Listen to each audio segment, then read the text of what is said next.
Hivi unaweza kula chakula ambacho unajua kabisa kina sumu? Au unaweza kuingiza mkono kwenye shimo ambamo kuna nyoka na amekwisha kukuuma sekunde chache zilizopita? Kwa nini huwezi kufanya haya? Ni kwa sababu tayari una ufahamu juu ya jambo husika.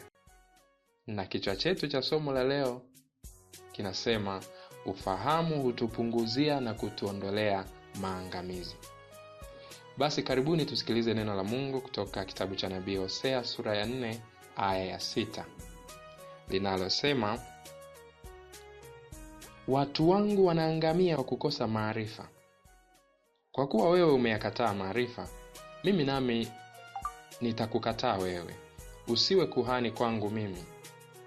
Kwa kuwa umeisahau sheria ya Mungu wako, mimi nami nitawasahau watoto wako. Neno la Bwana. Tumshukuru Mungu. Ndugu zangu, nafikiri sote katika nyakati tofauti katika maisha tumejikuta tukisema, ningejua hivi nisingefanya vile.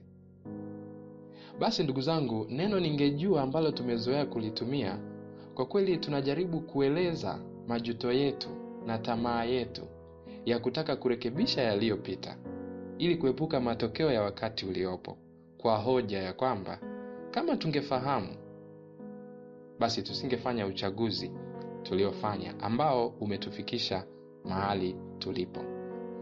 Katika somo letu tunamuona Mungu akiwaambia Israeli wazi kabisa kwamba watu wangu wanaangamia kwa kukosa maarifa.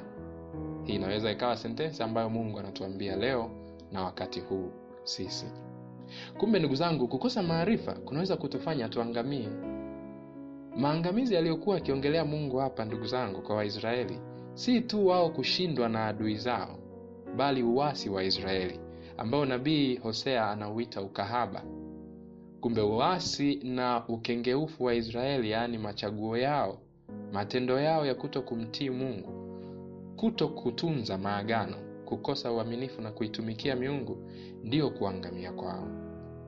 Ni kwa sababu tunapochagua jambo tunachagua na matokeo yake.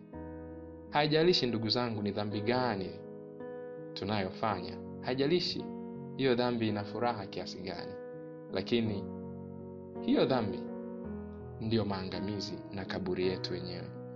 Kumbe uasi wetu ndio maangamizi yetu. Na neno ningejua ndugu zangu linatukumbusha kuwa uchaguzi wetu wa mambo, matendo yetu, unachagizwa na ufahamu tulionao, ya kwamba tungejua A, basi tusingefanya B.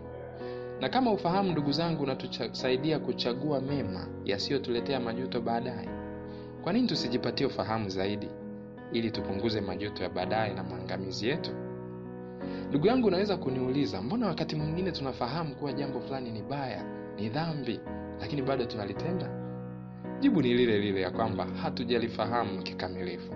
Tukifahamu kwa kina, urefu, upana, uhalisia, uzito, maana, tafsiri na matokeo ya dhambi, ni vigumu sana, ni karibu haiwezekani kabisa kuichagua, hasa dhambi ya mauti. Wapenzi, Petro alifahamu kwamba hakupaswa kumkana Yesu. Ilikuwa jambo baya, alifahamu. Lakini wakati analia jogoo alipowika, unafikiri ni nini kilimtokea? Bila shaka kuna kitu alifahamu zaidi. Na pengine maneno yake moyoni mwake yalikuwa, ningejua nisingekusaliti Yesu. Kumbe angefahamu kabla huo uchungu, uhalisia, uzito na maana ya kumkana Yesu, pengine angeamua vinginevyo. Fikiria ndugu yangu, kwa watakao kuwa jehanamu, watakao kuwa wametengwa mbali na uso wa Mungu, katika mateso mithili ya moto wa milele uunguzao bila kuteketeza.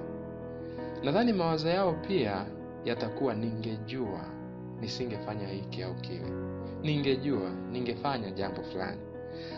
Lakini unafikiri ni kipi ambacho watakuwa hawakujua?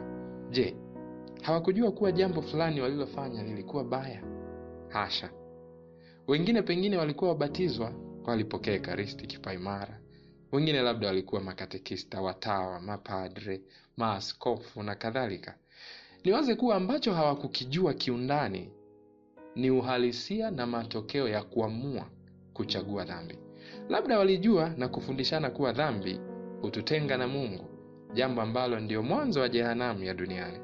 Lakini nina uhakika hawakujua uhalisia wa jehanamu inayokuja, ile yenyewe.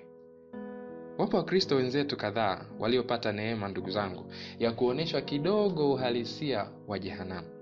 Je, tuseme hawa hawakutenda dhambi tena? Kwa kweli sijui. Lakini bila shaka iliwezekana kuanguka dhambini tena. Kwa nini? Ni kwa sababu wanadamu, hata tukifahamu, tuna hulka ya kusahau.